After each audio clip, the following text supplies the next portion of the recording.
Hi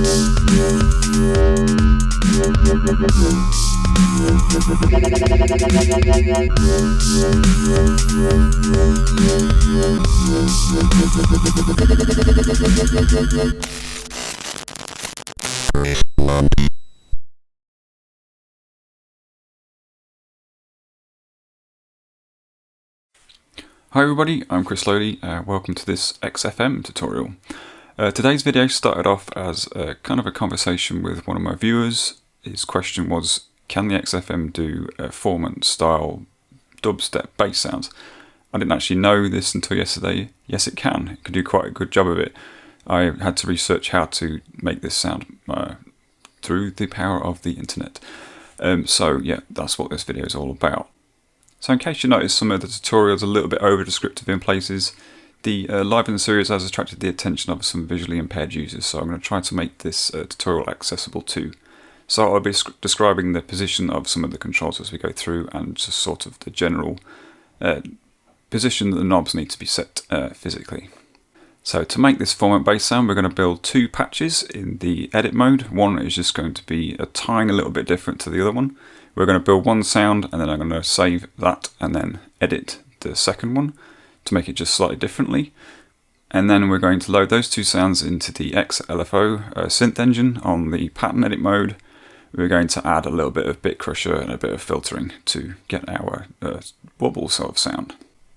So with accessibility in mind, I'm just going to go over a quick description of the controls. Across the top there's 5 knobs. The fifth one is an encoder type that's stopless, that's stepped. There's 11 knobs below that, and then we've got 16 rubber buttons. We've got 16 step buttons that are round and made of plastic, and then at the bottom we have a normal keyboard which has 16 white keys across the bottom, which we'll be using to access the edit mode. So at this point I think we should just choose a blank pattern.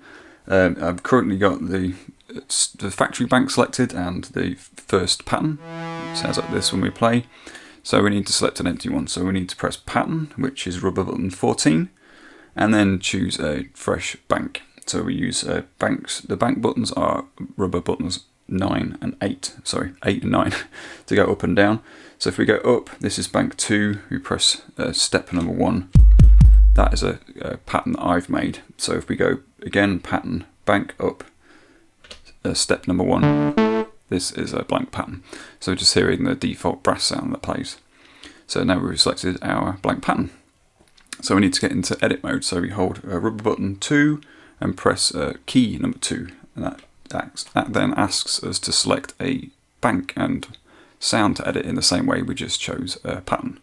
So we can use the bank buttons to go all the way from bank 1, 2, etc. all the way up to 32, or we can just go down. So if we've got bank 1 selected as default, which is that same brass sound, we can press down. That takes us to bank 32. If I then play, that's a custom sound I've made. So if we go down again, I'm in bank 31. We just get a nice pure default sine wave. And then we press OK, which is rubber button 11. And now we're in edit mode. So we should put on our overlay. So during the edit process, I'll be mostly using the same buttons and knobs to make the edits to our sound. Rubber buttons 3 to 6 select operators 1 to 4 respectively for editing, and then below that on the step buttons 1 to 4 is our operator receive levels and feedback. And then we'll be using the value encoder, which is knob number 10, and then we'll be lowering our octave a bit, which is by using rubber button number 8. Up and down on the octaves is the same as the bank select buttons that we just used. So I'll mostly be playing this F that's in the middle of the keyboard while I'm playing. By default, when we load a sound, there's no change to the octave. That would be just a default octave. So I'm going to lower it twice to there. That's not quite as low as we'll be playing it in later, but I don't want to lower it too low or we won't be able to hear any of the detail that we're adding in as we edit the sound. The first thing I'm going to do is send a bit of operator 2 into operator 1. By default, operator 1 is already selected on button number 3. If we press it again, by the way, that's going to mute that operator. So they're mute and select. So we've got operator 1 selected. We're going to press the receive level number 2. And then we're going to turn up our value knob.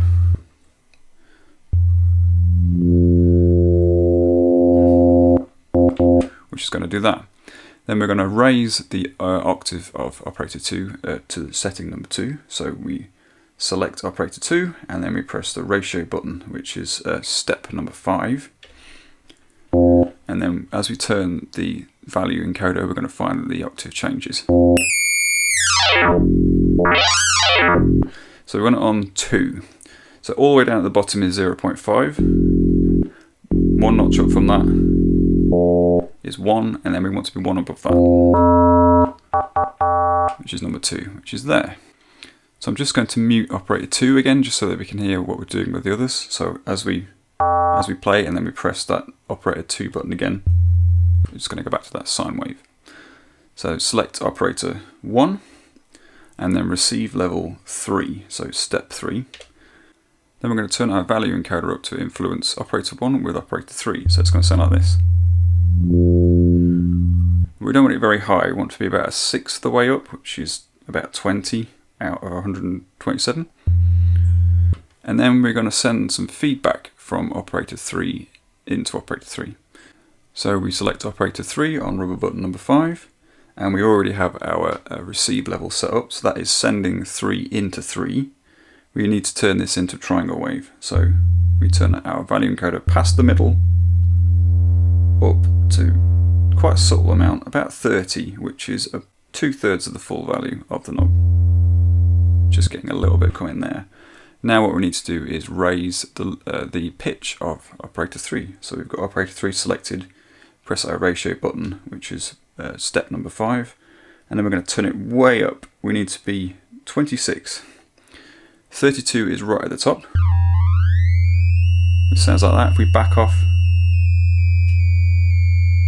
is there. It doesn't have to be exactly around that value. In fact, if we play around with these feedback levels and ratios, we're going to completely change the formats that we can make. So again, I'm just going to mute operator 3 by pressing the rubber button number 5 again, back to sine. And we're going to do the same thing with operator 4. So we're going to select operator 1, we're going to set receive level number 4, which is step number 4. Then we're going to set it to a similar amount. We're going to set it to 30, which is about a quarter of the way up. And then we're going to press operator button 4, which is rubber button 6. We're going to send again some feedback in, so it's about 30, 33. Just going to warm things up.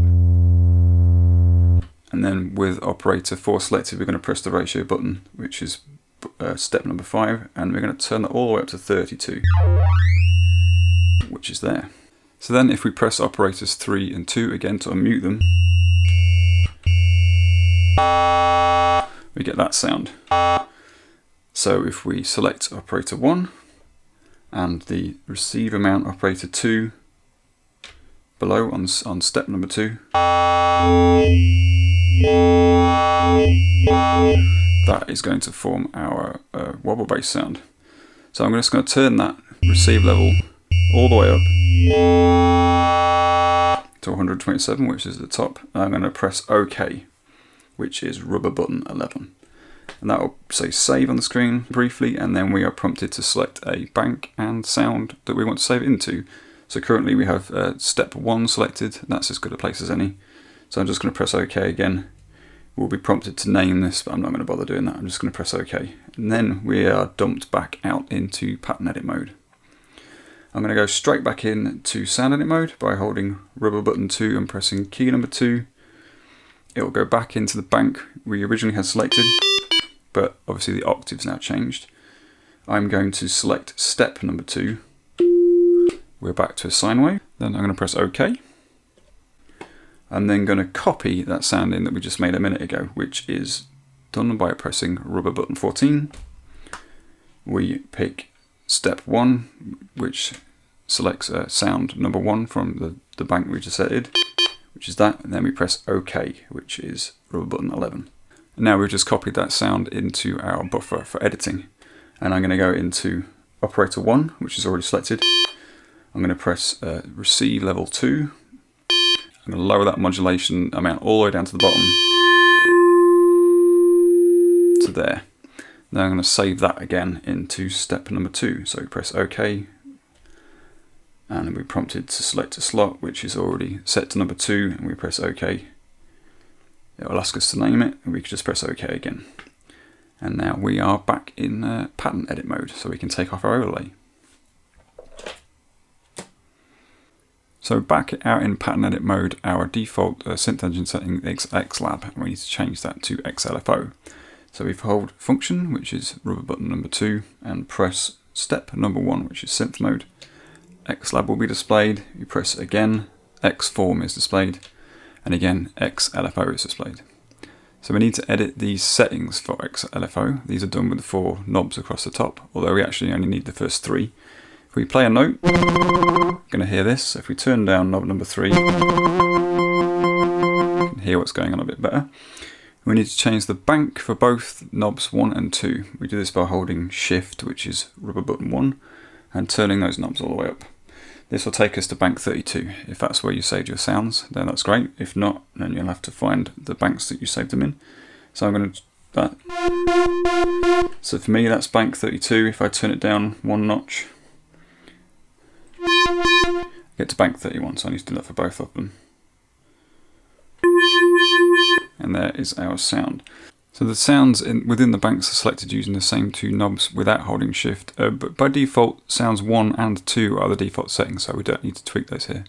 But again, if that's not where you saved your sounds, you'll have to search through using knobs 1 and 2 on the top row to find your sound settings. So obviously you can hear the octave is wrong, so we need to drop this. And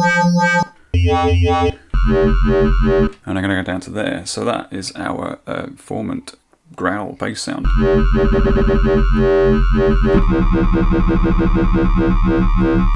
So as I play there, I'm tweaking the 3rd knob on the top row, and that is the speed of our XLFO, and that is what is giving the wobble kind of sound as it morphs backwards and forwards between the 2 presets that we made.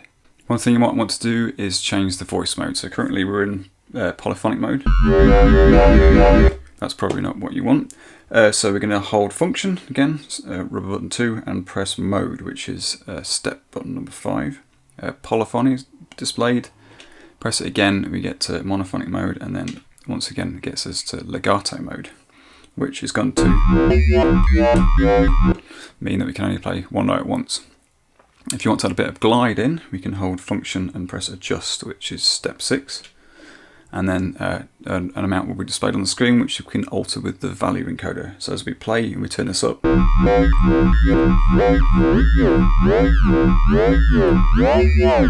that's going to create a glide between our notes. Another thing that you can do to rough up the sound is to add a bit of bit crusher. This is done by selecting the effects type, which we've done by holding function and pressing the effects type button, which is number 13. Off will be displayed by default, and then as we press through chorus, flanger, send delay, insert delay, and then crusher appears on the screen. At the moment, that's not doing anything because we need to turn on our FX send. So hold shift, which is rubber button number 1, and we turn knob number 7, which changes our FX send amount. We need to just turn it up a little bit actually. As soon as we do that, there's going to be a huge leap in volume, so we need to drop this volume a little bit by holding shift and turning knob number 3, which is level. Take that down to maybe a quarter, which is going to be there, which is much more friendly on the ears. And now knobs number 8 and 9 are our effects settings. 8 will change the sample rate, and 9 will change the smoothness of that. So it's a bit like having another filter. If we select a kind of middling value for our bit crusher,